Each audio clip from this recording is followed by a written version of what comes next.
Halo, jumpa lagi bersama saya Ruby Herman. Kali ini kita sedang berada di daerah Menteng dan kita sedang berada di Gyoi. Dan saya bersyukur banget nih bisa ngobrol sama founder dari Gyoi. Ada Pak Antoni Sadili. Halo. Siap, terima kasih sudah meluangkan waktunya. Waduh.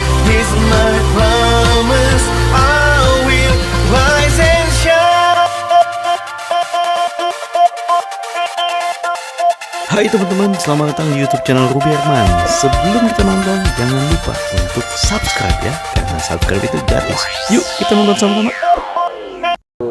Tempatnya bagus banget, Terima homey, kasih. nyaman. Siap. Wah, keren. Terima Thank you kasih. Thank you. atas waktunya. Nah, ngobrol-ngobrol soal Gyoi, nah kita mau pengen tahu nih, teman-teman juga banyak yang pengen tahu. Nah, bagaimana perjalanan awalnya Gyoi ini mulai? Sebelumnya Siap. perkenalan dulu, silakan. Bro. Siap. So, saya Antoni, founder Gyoi. Jadi Gyoi ini kita mulai di Senopati sebenarnya. Senopati ya? Sudah berjalan 6 tahun di Senopati. Awalnya ya kita pikir karena saya dan adik saya emang backgroundnya dari F&B. Keluarga kita emang F&B. Adik saya sekolahnya ada yang kuliner, ada yang hospitality, dan kita pikir kita coba yuk bikin F&B sendiri supaya nggak bergantungan sama orang tua gitu kan. Nah lalu keluarlah ide untuk membuat sesuatu yang menurut kita tuh nyaman untuk orang Indonesia, yaitu makanan Asia. Makanan Asia. Iya, akhir-akhirnya kan nasi lah. Iya. Kemana-mana juga cari Harus ada nasi, sambal pasti kan. Iya, itu dia. Nah, itu dia. Jadi kita mau menyajikan makanan yang Asia, tapi nggak sama seperti di restoran lain. Di waktu itu, di waktu kita buka 6 tahun lalu tuh belum ada yang fusion tapi yang lebih ke Asia. Mungkin ada fusion waktu kita buka tapi lebih ke western ya. Iya, yang banyak Jadi western. kayak pasta tapi Iya. dipakai saus Indonesia gitu. Tapi jarang, maksudnya dulu tuh makanan Asian fusion yang kental di Asia tuh nggak keren. Saya cari chef aja dulu, wah setengah mati cari chef yang mau kerjain makanan Asia ya. Iya. Ibaratnya kan harus ada ngulek sambal lagi, Iya. harus bikin rendang. Buat orang anak muda waktu itu, wah ini saya mau bikinnya pasta, saya mau bikinnya steak. Ya kita coba ganti haluan. Iya. Jadi kita lebih ke makanan yang comfort food, tapi elevated, di mana mau menyajikan makanan comfort food tapi dengan style yang baru. Seperti itu. Oke. Nah, tadi ya, kalau menu makanan Asianya ini lebih ke apa aja nih di Gyoi ini? Makanan Asia kita sebenarnya kita lebih pilih ke Asia Tenggara ya. Asia Tenggara. Walaupun sekarang ini kita kental di Indonesian ya, cuman kita cangkup Asia Tenggara yaitu ada Thailand, ada Malaysia, Iya. Singapura. Iya. Jadi intinya sih apa menu-menu yang sebenarnya orang Indonesia udah sering makan waktu mereka liburan. Ke Thailand lah, ke Vietnam, Iya. ke Singapura. Jadi kita mau memberikan rasa nostalgia. Gitu. Seperti Nah, konsep yang diusung oleh Gyoi sendiri apa? Tadi selain makanannya ya, Ya. kalau lebih ke dekorasinya apanya gimana nih konsepnya? Kalau kita sih, sebenarnya kan Gyoi ada 4. Ya. Itu ada di Senopati, di Menteng, Pik, dan juga Surabaya. Surabaya. Yes. Dan masing-masing ini sebenarnya karakteristiknya beda-beda. Oke. Yang Menteng emang kita bikin lebih homey. Iya. Yang Senopati lebih edgy, kita ada dan Pik itu very family style. Pik waktu itu kita waktu buka dibilangnya Jakarta rasa Bali. Lalu yang di Surabaya itu dalam mall. Jadi kita emang segmen targetnya kita mencoba beda-beda ya. Beda-beda. Tapi secara keseluruhan kita emang family style dining, makanannya untuk rame-rame. Iya. Selain itu juga kita menonjolkan koktail kita. Koktail. Jadi kita juga ada bartender yang cukup ternama di Jakarta. Iya. Dan jadi kita mau ada diningnya, tapi juga ada lifestyle-nya. Jadi kita ada makan, ada koktail, dan juga ada live music, berikut DJ juga, seperti itu. Karena ngincarnya family, tapi di family itu anak mudanya dapet. Pasti. Iya. One stop solution. Iya. Dan makanannya Asia lagi kan, jadi Yes. orang tua juga bisa makan. Betul. Wah, hebat. Kalau kadang orang tua kalau pasta kan bosen nih kalau kayak gitu. Nggak bisa tiap hari. Ya setiap hari. Nggak bisa tiap hari. Gitu kan. Jadi emang idenya awalnya gitu sih. Maksudnya waktu kita Iya. pertama kali buka di Senopati pun kan, waktu itu tuh belum ada yang namanya restoran keluarga di Senopati. Iya. Ya mungkin ada ya waktu Mandala. Mandala udah wah dari Iya, udah kapan lama tahu banget gitu ya, kan. iya. udah legend. Iya. Nah, tapi yang modern itu belum ada. Jadi kita emang cari tempat yang untuk anak muda, yang emang waktu itu banyak anak muda yang datang ke Senopati. Yes. Tapi kita sediakan makanan yang cocok untuk orang tua mereka. Jadi pas mereka datang, mereka cobain, ini bisa bawa nih orang tua saya ke sini. Iya. Karena saya dan adik saya juga PR-nya tiap kali orang tua nanya, makan di mana? Nah itu kan bingung. Bingung nih. Dan orang tua maunya itu lagi. Iya. Jadi kita mencoba memberikan alternatif baru untuk setidaknya orang tua, anak-anak muda ini bisa ngajak orang tuanya ke tempat yang lebih modern. Oke. Nah, setiap menu-menu yang ada di cabang-cabang Gyoi itu sama semua atau gimana? Kita kan beda kan? Iya, beda. kita beda. Jadi kita outletnya beda outlet, ada perbedaan sedikit di masing-masing outlet. Iya. Tapi yang paling signifikan mungkin di Menteng ini kita nggak serve pork. Oke. Jadi di Menteng ini emang khusus kita nggak jual pork. Iya. Ada menu tambahan yang berbeda ya dengan ayam atau sapi. Cuman kalau misalnya di Senopati dan Peak itu kita sell pork.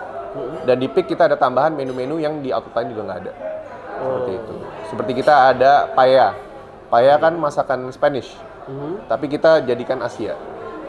Spanish di Asia. Iya. Jadi kita masih paella, ada udang, ada scallop, ada cuminya juga. Iya. Tadi kan mulai kan 6 tahun, tapi berkembangnya di masa pandemi malah. Iya. Amin. Saya sih, saya cuma bisa berterima kasih banyak dengan yang di atas sudah memberikan jalan lah buat kita. Bikin jalan ya. Ya maksudnya gimana pun pandemi itu pasti susah sekali untuk F&B, susah terutama sekali. F&B kan iya, Pasti. kena dampak kan ya. Pasti. Kita pun waktu 2 tahun yang awal-awal benar-benar lockdown, ya tiarap. Iya. Kita sampai benar-benar kerjakan apapun yang kita bisa untuk setidaknya masih bisa menggaji sedikit, walaupun sedikit ya tetap ada memberikan untuk karyawan kita. Maupun itu dari segi makanan langsung ataupun finansial ya. Jadi waktu pandemi pun kita kerjakan proyek aneh-aneh deh. Memberikan, menyalurkan dana untuk memberikan makanan untuk yang kurang ada. Sempat juga membantu perusahaan-perusahaan besar yang mau bagi-bagi sembako. Kayak CSR atau apa CSR gitu-gitunya ya. Kita menjalankan apapun yang untuk setidaknya kita bisa menghasilkan uang untuk karyawan-karyawan kita supaya mereka tetap bisa makan untuk keluarganya. Wow. Apa boleh buat? Bukan bisa jadi malah ekspansi setelah itu ya. Iya, dan ya karena kita tetap kekeh ya, maksudnya mungkin waktu itu pun pasti ada pilihan ya, apakah kita mau menyerah atau tetap berjuang gitu ya. Ya karena mungkin kita berjuang dan dikasih berkah dari atas, kita dikasih jalan untuk waktu itu kita buka Gyoi Peak dulu, dan emang cukup ramai, cukup ramai dan karena kan banyak outdoor dan segala macam, dan akhirnya kita dibeli jalur lagi untuk membuka beberapa cabang lagi. Jadi kita sebelum pandemi 3 restoran, setelah pandemi 8 restoran. 8 loh. 8 loh, luar biasa. Yang lain tiarap tuh. Enggak lah, banyak juga yang banyak juga kan F&B yang banyak yang tutup tapi makanya nih kita berbagi kisah suksesnya, cerita suksesnya, perjuangannya. Banyak orang lihatnya suksesnya aja kan. Betul. Tapi nggak lihat perjuangannya. Tadi ini perjuangan dari Pak Antoni di tengah pandemi. Banyak sekali. Itu sampai waktu kita yang ambil proyek untuk menyalurkan sembakaunya itu, kita last minute banget kan. Ini kan proyek ibaratnya, oh ada yang kenalan nih, mau bikin sembako, oke kita ambil.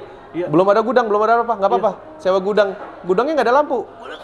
Ngejar malam-malam selesai, nyalain mobil saya, nyalain lampu, udah kerjain selesai. Wah, itu kalau ada foto itu luar biasa. Itu wah, anak-anaknya pun masih ada yang waktu itu bantuin juga. Itu sih benar-benar perjuangan lah. Tapi ya apa boleh buat kan. Wah, ini nih makanya rezeki yang di atas ngeliat nih. Wah, ini rajin nih. Bagus nih, kerja keras nih. Ngasih ngalir ya. Ya makanya saya cuma bisa terima kasih lah.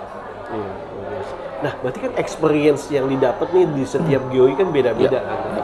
Tapi benang merahnya tadi family, lebih ke family ya. Dan makanan.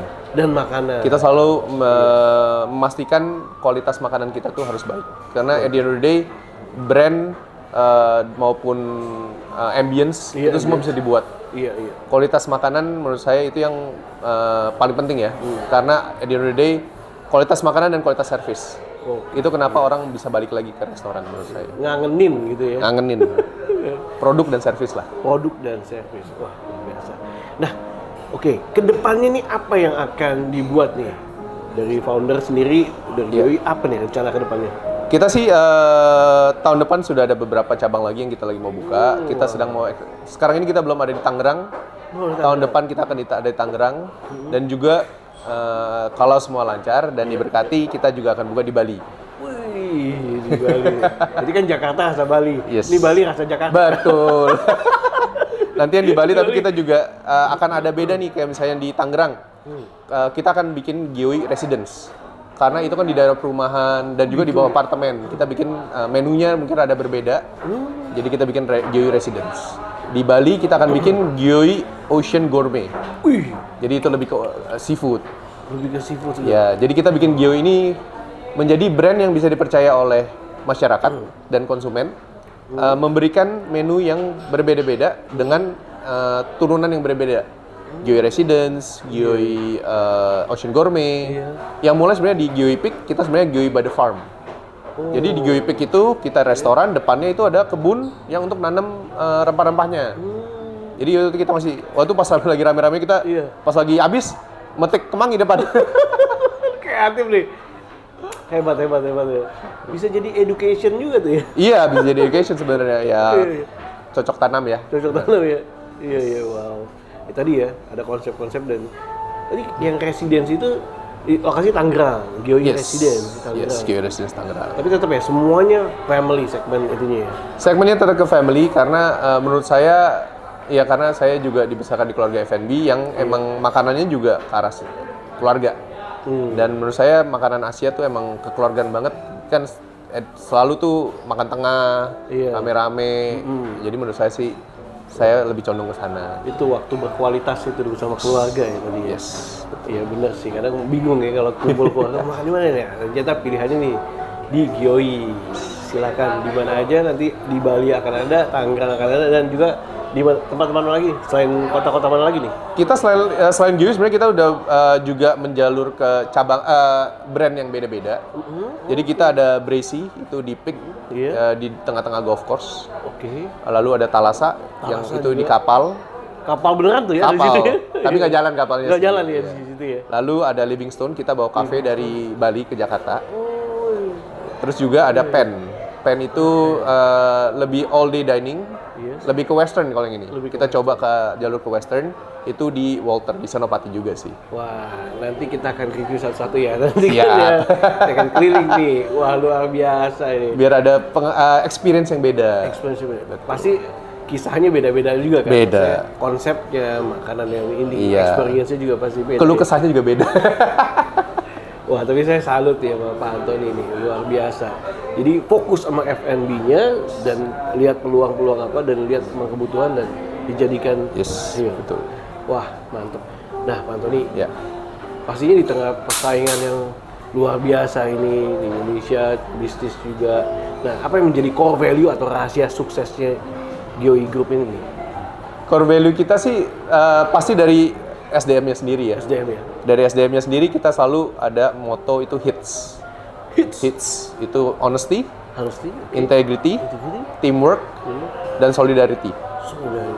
Jadi itu temanya masih kekeluargaan sih. Maksudnya di karyawan kita pun kita implementasikan kekeluargaan di mana ya karena untuk di dunia F&B ya, maksudnya orang kan lihatnya enak ya, tapi kan itu kita lebih banyak di restoran daripada di rumah.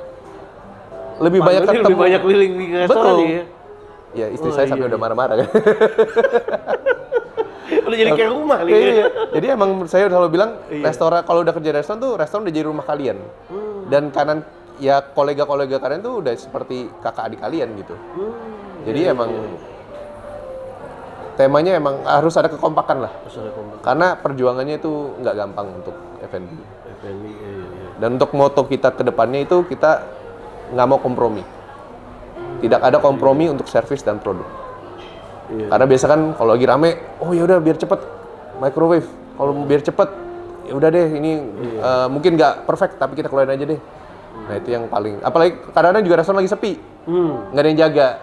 Nah jadi lama. AC-nya panas. Kan pikirnya kan kayak, wah lagi sepi ya udah kita santai deh. Tapi itu sebenarnya paling gampang kelalaian ya. Dari segi service. Itu no kompromi itu ya. No kompromi. Wah luar biasa ini dia. Kalau foundernya tegas, mantap kayak gini, pantesan bisnisnya go, mantap ya. Terima kasih Pak. satu buah pertanyaan terakhir nih, saya juga pengen tanya, mungkin juga teman-teman juga yang ini pengen tanya, ini Gyoii apakah franchise ataukah kalangan sendiri atau gimana nih? Sekarang ini kita masih punya sendiri semua, belum ada ke arah franchise. Iya, Biasa kita ada kerjasama mungkin kerjasama ya. sama yang punya propertinya.